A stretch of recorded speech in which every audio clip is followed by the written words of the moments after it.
Complete करने के पहले एक दो बातें बोलता हूँ कि हम सबको ईश्वर ने, परमात्मा ने दुनिया में भेजा है, और आपको पता है कि हम सबको भगवान ने, अल्लाह ने वहां से ही बिजनेसमैन बना के भेजा है। अब ये दुनिया की एक सृष्टि का आलम चलता है कि कोई बहुत अच्छा बिजनेसमैन बनता है, कोई नहीं बन पाता है, कोई इंजीनियर बनता है, कोई डॉक्टर बनता है, लेकिन अल्लाह ने, परमात्मा ने हमारे पर एक बहुत बड़ी जिम्मेदारी दी है। कुरान में, उपनिषद में, वेदास में अगर आप ग्रंथों को पढ़ेंगे तो ईश्वर हमेशा बोलते हैं कि इंसान जो है वो नुकसान में है, फायदे में कौन है? पता है आपको बिजनेसमैन कौन है सबसे अच्छा? सबसे अच्छा बिजनेसमैन कौन है? जो उस परमात्मा को पहचाने, अच्छे कर्म करे, विदाउट एनी एक्सपेक्टेशन करे, और सच्चाई की बात, हक की वसीयत करे। सूरह असर की आयत है। और तकलीफें जिंदगी में सबको आएगी, आपको आएंगी, हमको आएंगी। अल्लाह आपसे बहुत मोहब्बत करती है, ईश्वर आपसे बहुत मोहब्बत करती है। इसका मतलब ये नहीं कि आप यहाँ हैं। अल्लाह अच्छा रखे अब्दुल कयूम साहब को, उनकी औलादों को, अब्दुल कयूम साहब को, कि अल्लाह ने उनके जरिए आपको एक सर छुपाने की जगह दी। लेकिन अल्लाह चाहते हैं कि आप इस जिंदगी में भी कुछ तो कुछ अल्लाह के लिए और समाज के लिए, देश के लिए, इंसानियत के लिए करो। तो ये करने में बहुत तकलीफें आएगी। ये तकलीफों को आज जैसे आपने 35-40 साल से आए बर्दाश्त किया, अपने बच्चों की तरबियत की, छोटे छोटे काम करके, ऐसे ही ये कोशिशें हम लोग जो कर रहे हैं, हम लोग अगर मिलकर इस काम को करेंगे तो हम लोग अच्छे बिजनेसमैन बनेंगे अल्लाह की नजर में। कैसे? ये दुनिया का फायदा नहीं है तो छोटा सा फायदा है, तो बहुत ही छोटे लेवल पे, लेकिन जो मरने के बाद का फायदा है वो बहुत बड़ा है। तो एक इंटेलिजेंट बिजनेसमैन कौन होता है? तो लाइफ आफ्टर डेथ, मरने की बाद की जिंदगी का फायदा देखता है। ये तो दुनिया में कोई अरबपति, करोड़पति और कोई अगर छोटा सा भी आदमी हो, भगवान की नजर में सब बराबर है। लेकिन वहां बराबर वो नहीं रहेगा, वहां बराबर वो रहेगा जो समाज के लिए, इंसानियत के लिए, देश के लिए, अपनी आने वाली नस्लों के लिए, और कास्ट, क्रीड, रिलीजन, धर्मनिरपेक्षता जिसको बोलते हैं, धर्म के ऊपर उठ के, लोगों के ऊपर उठ के, जात, छूत, अछूत, ये जितने समाज के जो, जिसको हम मसले बोलते हैं, प्रॉब्लम, इनसे उठकर देश के लिए, समाज के लिए कुछ करता है।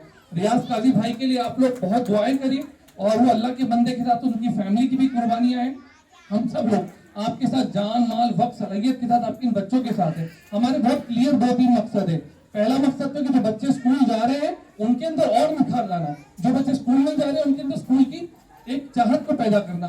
तीसरा, हम चाहते हैं कि सारे बच्चे सच्चाई पे, अच्छाई पे, इंसानियत के लिए, भारत देश के लिए और पूरी दुनिया के लिए एक मिसाल बने। इन्हीं बच्चों में से इंशाल्लाह बहुत बड़े बड़े बिजनेसमैन और बहुत बड़े बड़े टैलेंट हमने देखा है कि ऐसी बस्तियां जो, जिनको लोग दुनिया बुरा समझती है, लेकिन ऐसी बस्तियों पर अल्लाह की, ईश्वर की रहमत रहती है। आपको पता है सबसे ज्यादा खुश ईश्वर आज होते हैं ऐसी चीजों को देख के। तो ज्यादा वक्त नहीं लेता हूँ, लेकिन आप लोगों का रिक्वेस्ट है माओ से कि माओ, आप जैसे सर ने कहा, रियाजी सर, आप पहला प्लेटफॉर्म हो अपने बच्चे के लिए, आने वाली नस्लों के लिए। ये टीचर्स है, इनका ख्याल रखना है। मैं सारे बस्ती के हमारे भाइयों से बोलता हूँ, दोस्तों से बोलता हूँ, माओ से बोलता हूँ कि इन बच्चियों का, इन टीचर्स का ख्याल रखना है।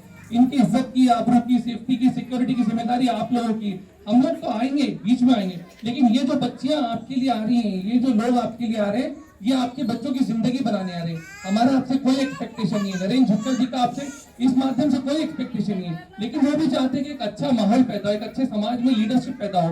तो इस लीडरशिप में भी उनको आप योगदान कर सकते हैं। आप जो चाहते हैं वो होगा इंशाल्लाह, लेकिन आपको हमारे साथ हक की वसीयत के साथ, सब्र के साथ खड़े रहना पड़ेगा। तो मैं शुक्रिया अदा करता हूँ मिशन पढ़ाएं की टीम को, यूएमएस के प्रेसिडेंट फाउंडर हमारे रियाज काजी साहब को, हमारे पूरे गेस्ट को, बहुजन विचार मंच के हमारे नरेंद्र झक्कर साहब को। सर आपका बहुत दिल से शुक्रिया। मैं आपको बहुत सालों से जानता हूं, लेकिन आप बहुत हम्बल, बहुत नेक और बड़े प्यारे इंसान हैं।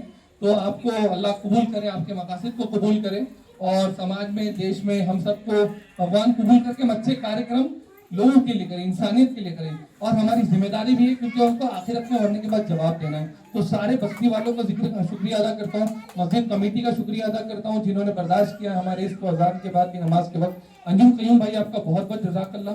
देखिए बात तो बहुत लोग करते हैं, ज्ञानचंद बहुत होते हैं, रायचंद बहुत होते हैं, फेकचंद भी बहुत होते हैं, करमचंद बड़े कम लोग होते हैं। तो करमचंद की ये टीम है। तो आप लोगों का बहुत बहुत शुक्रिया, बहुत बहुत धन्यवाद। और हम सबको भगवान की इस बात को, कुरान की इस बात को साबित करना है कि हम दुनिया में अच्छाई फैलाने गए, और सबसे इंटेलिजेंट बिजनेसमैन हम सब बनेंगे इंशाल्लाह। कह रहे हैं सबसे अच्छा, सबसे बेहतरीन व्यापारी पता है कौन है? जो मरने के बाद की कामयाबी और उसके प्रॉफिट को सोचे। तो ये बच्चों का सेंटर, ऐसे कई सेंटर्स हमारे झक्कर साहब की जो लीडरशिप में होंगे, डिजिटल मोबाइल का जो हमारा एक मकसद है और ख्वाब है, ये सब कब पूरा होने? जब आप लोगों का साथ रहेगा इंशाल्लाह। शुक्रिया, जज़ाकल्लाह हर एक का जो इस काम में इन्वॉल्व है। गुंजन मैम, खुशी मैम, नादिश मैम, सिद्धि, शब्बीर भाई, अजमत, शुभम, मैं और कुछ नाम भूल जाऊँ लेना, शिवा, हमारे अजमत, विधि, और सारी मामा, श्वेता मैम, सभी का बहुत इंपॉर्टेंट है इनका नाम लेना। देखो अल्लाह फरमाता है अगर आपने इंसानों का शुक्र अदा नहीं किया तो मेरा भी शुक्र अदा नहीं किया। इसलिए ये जो लोग कुर्बानियां दे रहे हैं, ये जो माएँ आ रही है, जो भाई लोग खड़े हैं, इंशाल्लाह ये सब हमारे साथी है, ये सब आपके साथी है। कोई भी तकलीफ हुई, कंजुम कयूम साहब है और भी यहाँ के लोग हैं, उनको आप एड्रेस कर सकते हैं। हमारे मौलाना साहब भी दिख रहे हैं। तो सबका आपका जज़ाकल्लाह शुक्रिया।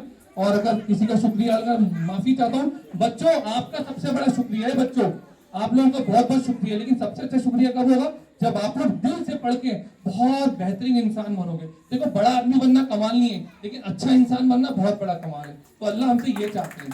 ठीक है बच्चों, ओके थैंक यू।